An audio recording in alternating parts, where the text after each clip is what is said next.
Hi everyone, welcome to Jenny on a Jenny Talk Show, a show where we discuss matters on social issues that affect each and every one of us, cutting across the socio-economic status.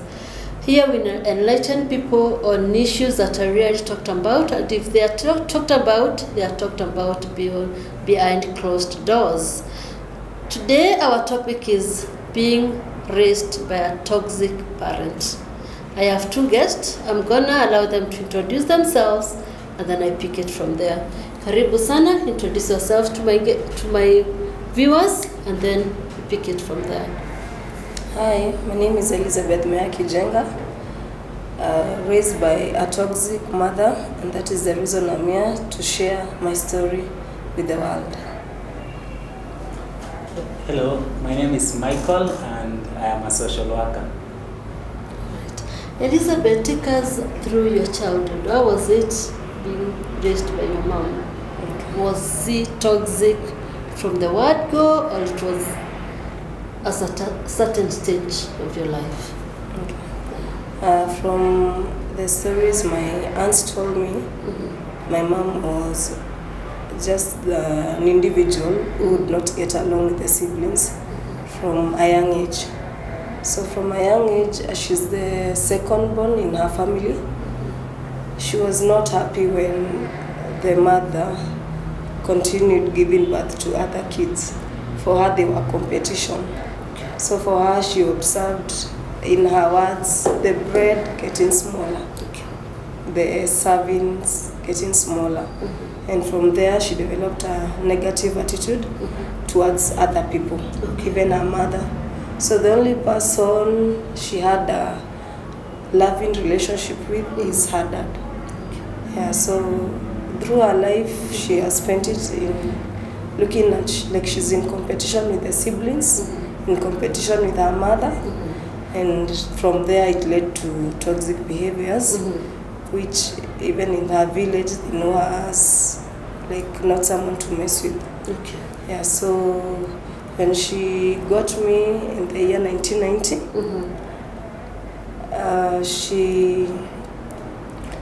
she was not ready to now take that role of parenting, being a loving person. Okay. So when I was around 3 months, she left me in the village, told my grandma and the siblings, if you want to go throw her in the forest, just throw her away. I'm done. So she came to Nairobi to start a new life. So unfortunately, my grandma had this thinking mentality of, if you bear a child, you have to take care of the child. You know, for her, maybe she foresaw the future of my mom and knew this child may help her. Okay. So she was a bit of like, you have to take care of your child, you have to take care of your child. So when I was months old, she came to look for my mom here in Nairobi. And there's a lady. So you're 9 months old? Yeah, it was maybe 9 months then. Okay. So there's this woman who is now, we do talk. She's very supportive of me. She told me she met my grandma when I was in her back. And she told her, like, leave Njeri alone. My mom is Njeri. Leave her alone, because if the child is getting well fed there in the village, she's not hungry, she's not thirsty, just take care of the child. But my grandma was like, no, she has to take care of her child. So finally my mom was just forced to take me. Okay. And that's when the torture began. Yeah. So in the year 1992, when I was around 2 years, we started living together. And I went to a nearby school, which was a school of that mama that met my grandma when I was in my toddler stage. Yeah, so my mom, her lifestyle was, she was working in the streets. So at night, we would not be together. We would be left with the house girl. Sometimes I go sleep in that mama. She's my grandma too, though a bit distant. Yeah, not blood related. Okay. Sometimes I go sleep with our children. That time they were young. Now we are about the same age. I would go sleep there, and sometimes left with a house help. But now she would also attract bad house helps who would neglect me. So I remember a night, I'm very young, around now 3 years. I'm walking in the dark looking for my house help because I woke up and I realized I'm all alone at night. So sometimes find the house girl with other girls smoking, and those images never leave my mind. So with time, my grandma now came to see this, the image of the life this child was facing. And so she decided then to take me again. How old was your mother when she gave back to you? 21. She was 21. Yeah, okay. How would you describe her? Did she, you mentioned your grandmother, is your grandfather there? Yeah, my grandfather, he passed on when I was in class. I was going to Form 1, so I knew the relationship with the dad. Yeah, and my grandfather was just a loving person. So at least he connected with her well, and also with me. She was like a protector. And then my grandfather had this from a young, when because he had 7 girls, 2 boys. And he had seen the society by then. There was this issue of women becoming single moms.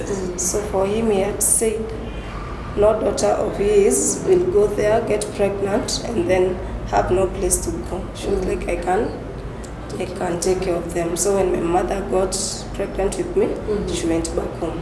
So I was born and raised at the grandfather. My grandmother raised me when I was most vulnerable. Yeah. How's your mom now? How old is she? She's now 53. 53? Yeah. Still in Nairobi or up country? She's now back in the village. Yeah. So her end came, she went back in the village I think 2 years ago. Yeah. Have you lived with your mom? Yeah, so like when my grandma now came and took me, I went to study class 1 and class 2 in the village. Okay. Yeah, so when I was in class 2, then my mom came and she saw, like in the village there's this carefree lifestyle children live. You can go walk around without shoes. Yes. There's no that hygiene, being that my grandmother also had many children. There's that part of neglect of hygiene sometimes. I was well fed, but there's that part of hygiene. So she also, being a human, was like, oh, my child is not reflecting an image that is of me. Because you see, like, people are smart and all. So she decided when I was in class 3 to take me back. Yeah, and take me back so that I can be able to go to a boarding school. She really wanted to attend when she was a young girl, Kalimoni Primary School. So I went to class 3, we spent with her here in Banana. Then I went to the interview, class 4. I passed and joined Kalimoni Primary School. So I spent my boarding years from class 4 to class 8 in high school. Yeah. Okay. Yeah. What was difficult living with your mother? What part was it? Was it emotional? Was it intellectual? Was it the physical abandonment? What were specific things that she did that were very toxic that left you traumatic? The toxic part that not many people understand about the abuse part, just being abandoned. It's the same as being physically abused. You feel unloved. Yeah, you feel unloved. And now for her, she would not only make me feel unloved by leaving me to sleep alone at night, but also she made sure her words she used her words to make sure I know she does not want me. She's just forced to take me, but she does not want me. Yeah, so she would sit me down and tell me, you don't have a dad, you don't have brothers, you don't have sisters, you're just going to be hopeless in life. Yeah, so she really loved to take me back, tell me those things about, I told your grandmother to throw you away in the bushes, to tell me I wanted to abort you, but not only someone who talked to her and told her not to do that. There's this myth about it can be your only egg. Yeah, so she decided to keep me, but she was not happy with that decision. Yeah, she was not happy with that decision, so she just decided to not have somebody she could abuse. So it was verbally? Yeah, it was verbal. It was verbal because I used to say she was given the power to do it physically. She'd have just come at a very young age. Yeah, because I remember all the physical beatings because they were not polite. There's that it's not discipline, it's beating. So there's a time she slapped me and my ear got a problem, developed a problem. And then there's a time she really beat me up. The last time she beat me up physically because I attended a church. And it's a church that was filled with the Holy Ghost. And so those things, that's where I realized, maybe she's possessed. Maybe like those things are like, why did you allow her to go there? Because from God you can be able to start healing. And these things don't want you to heal, they want you to be just a place they can beat. Yeah. So as a child growing up in that environment, how do you relate with other children? And in school, how do you even concentrate in your studies? So did it affect you? Yeah, for the studies, the pressure was supposed, her money, it's her money she's paying school fees, so you have to perform. You don't waste her money, you perform.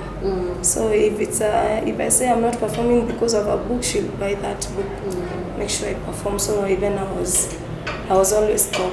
High school, primary, campus, I was always the top. Even campus, I completed as the best in my course. But not because of that pressure. You spent my money, you have to commit and pass. So the abuse, even when I got an A- in high school, she told me, you would have gotten an A if not for your friends. Yeah, so I was never the best to her. I was always that someone who is better than you.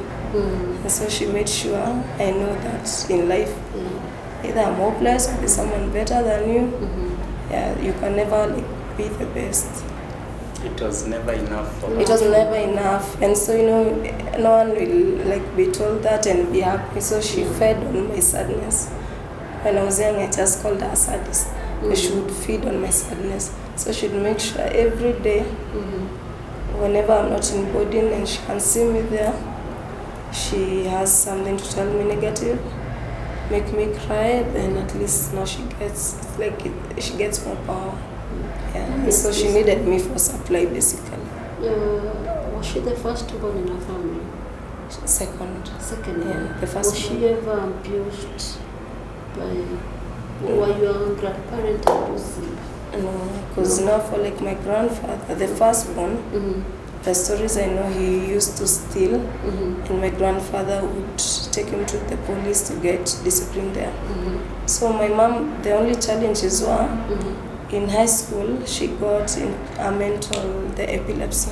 Okay. She started fainting in high school. So when she started fainting, my grandma, the people who advised her told her in those days, it was about how maybe she's not circumcised. That's why. So her and her sister were taken to be circumcised. My mother, my grandma would try anything to see if this child, epilepsy doesn't look normal. So she's like, maybe it's a spiritual world. We have gone against the things we were told to do. So from there, she was very bitter. Not understanding my grandma was doing that, trying to save her. But yeah, so with time she came to now get the drugs for epilepsy, which she takes to control it. Up to now. Up to now, yeah. How does a child who grows up in that environment able to form, let's say, meaningful relationships? Like the relationship that how do you not allow all that to make you who you are and do the same to others? How do you go about that? That's only like God can, the renewing of your mind, like cleansing, removing that. Then you have to close that door of the relationship so that whatever would make you become them, that cord is cut. Okay. So you're not free. You try now to live your life with other new experiences. Like I have a loving partner, so I can decide to embrace how he loves my children. I also love them the same. You like take up other characters that she does not have. Okay. Yeah, just take up other. But now you can't take them if you're still in communication, because this away whoever you go around spending time with, you can end up becoming like them. I'm just wondering, did she really try to reach out when you became an adult to apologize? So anytime like I tell her about, I tell her I forgive you. The first time I wrote an SMS to tell her I forgive her, that SMS did not even leave me. I tried to send it, kakata. So the next time I tried to, I did send. She was not in the village last year. It was like I poured hot water on her. She was so angry. My aunt called me, told me, "What have you done to your mom?" Well, I've just written her an SMS telling her I forgive her for everything. She was not happy with that because they're ever in denial. It's like, no, it's you who did this. I didn't do nothing. I don't deserve to be forgiven because I have not done anything wrong.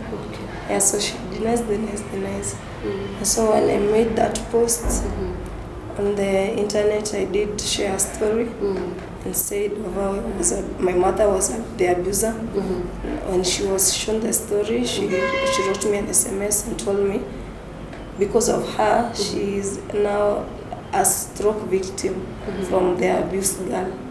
Now she usually blames me for all her life's troubles. So she was like, okay, you are telling the world you are abused. Because of the abused girl, I am in this bad situation. Thanks to the... What situation is that? She suffered a stroke 13 years ago. Yeah, that's the reason she's in the village. At least there are people who can... Is she bedridden? No. She can walk around with a stick. Yeah. So it hit her when she was 40. And we were together. So when we went to the hospital and the doctors were like, "What's up? Is your pressure so high?" Because the pressure had gone. She just pointed at me and said, she caused this. So I was like, if I'm the cause of your trouble, then I should go away from you to stop causing more trouble. Yeah. So me and as her sister who had followed her, she usually just blames us, the two of us. My aunt was already late. She passed on like 4 years ago. But she still tells me, you and your aunt, you killed me. You killed me halfway.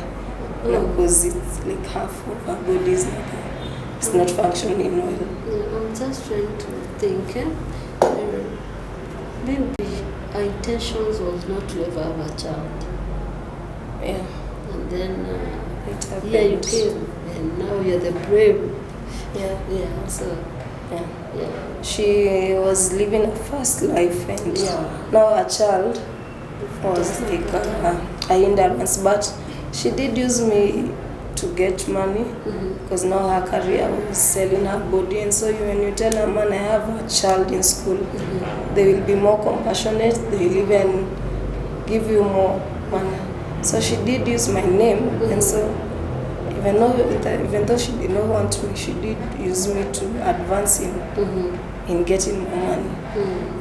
And because of me, my grandfather gave her a house. She never experienced paying rent.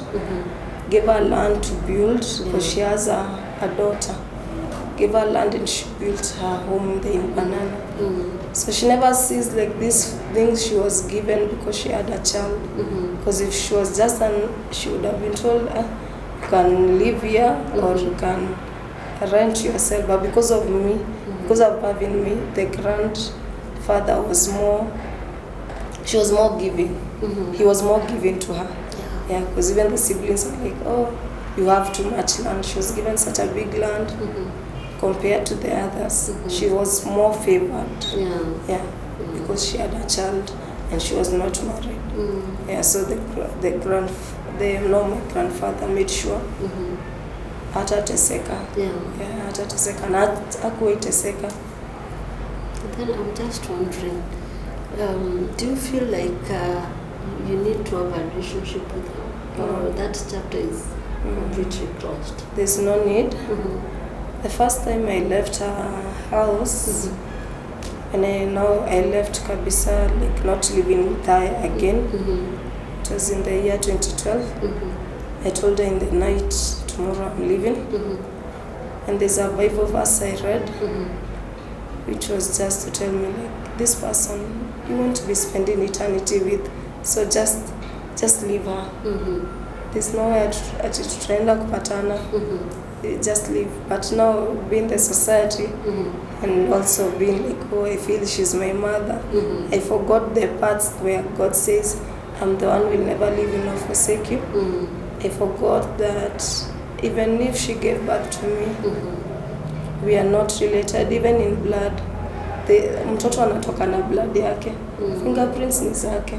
So this one, she was used by God to bring me here, but it was not our destiny to be forever attached.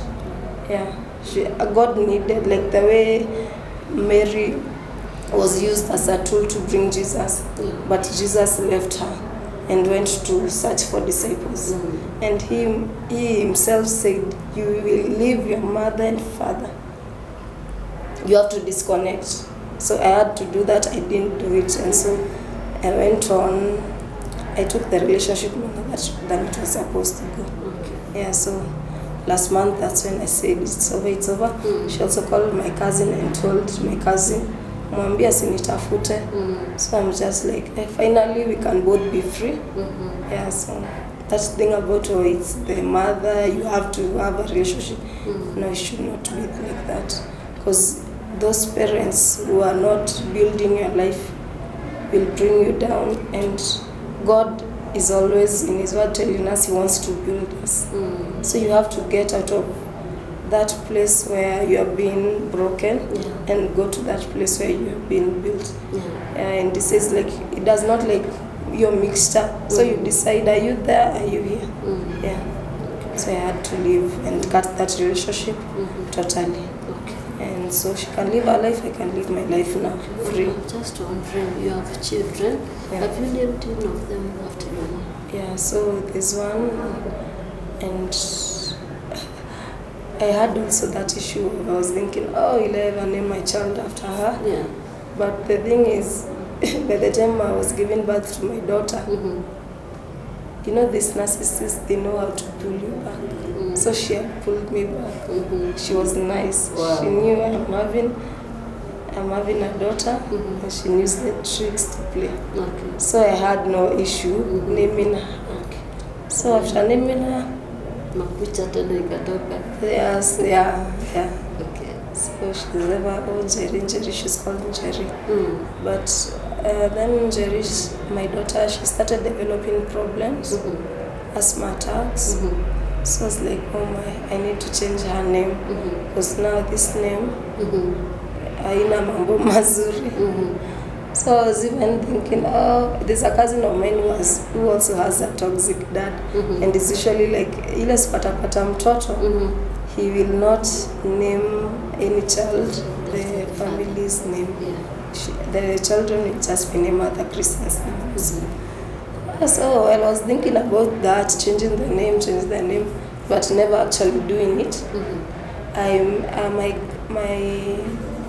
a grandma passed on, that is 2 months ago. So when my grandma passed on, we went to the gatherings, the Mashaka. So when we were there, I met now the last remaining sibling of my grandmother, the one I'm named after, the last remaining sibling. And they look alike, so I was so happy, like it's like seeing my grandmother 10 years later.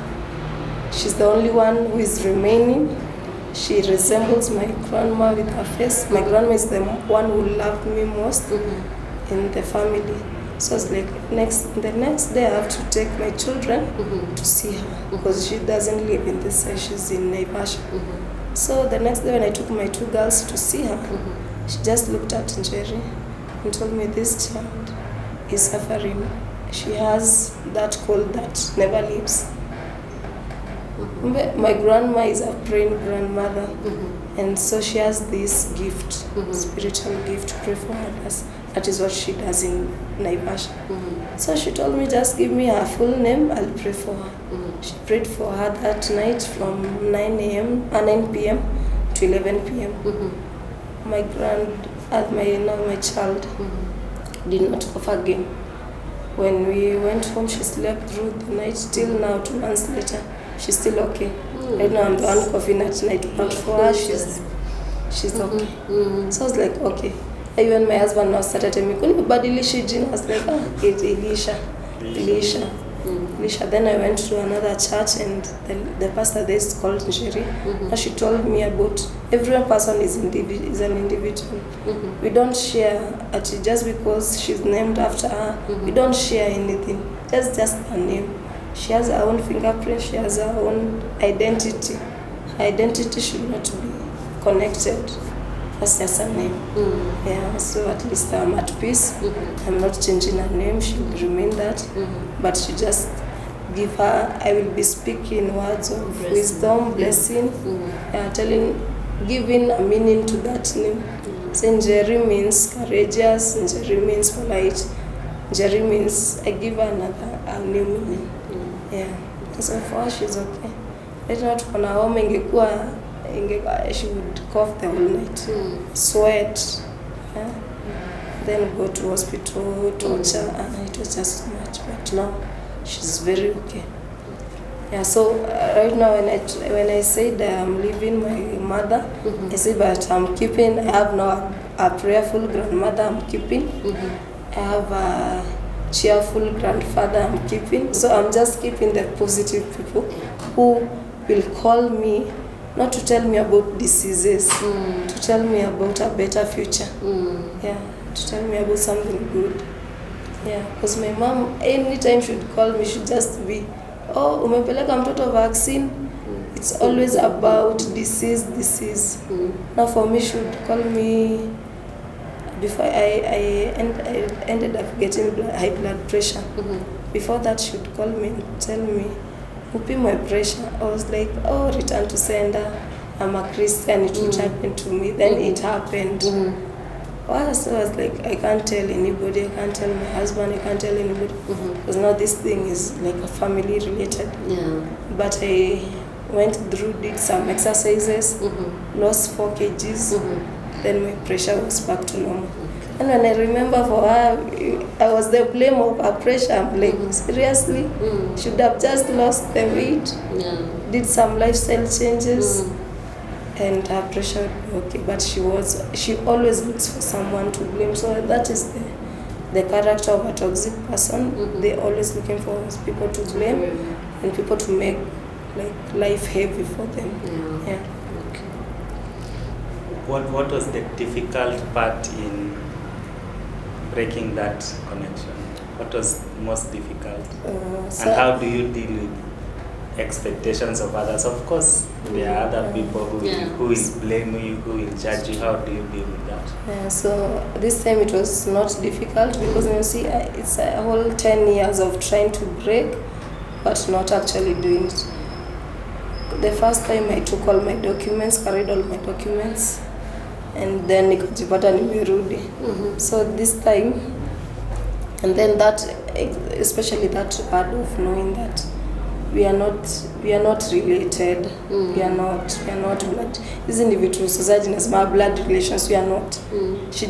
He was a tool to bring me here, and now I have a future. I have people, because now with that weight loss thing, it does save lives. So I have a bigger purpose that cannot allow me to live in the past anymore. And so living the past means cutting out the past, the bad parts of the past, and being able to live. And so when I shared my story, it's not hard for people are not victimizing me, because I had already shared that part of the things that I went through. So people are understanding, very understanding. Well, it's nice to know that you've been able to forgive your mom. Deep inside you, have you forgiven her? Yeah, you've forgiven her and you're moving forward.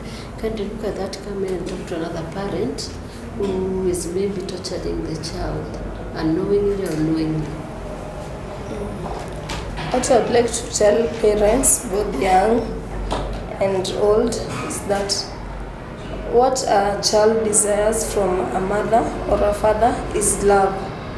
These other things are secondary. School, food and other things are secondary, but love wins everything.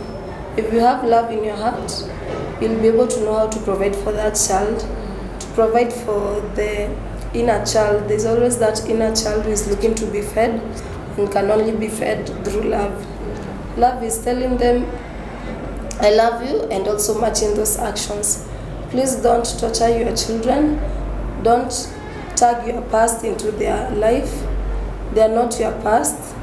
They are the future. Children are the future. And you should make sure their paths are clean without bringing the garbage. Don't let your children go around the world stumbling down because you have thrown garbages around them.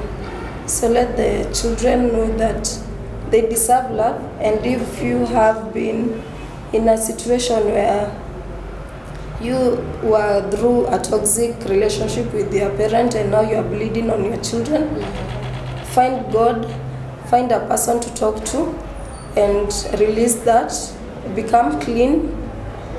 Talk even to your children, let them understand that this is what you went through. When my daughter learned about my past, she told me that now they are here, they are going to help me.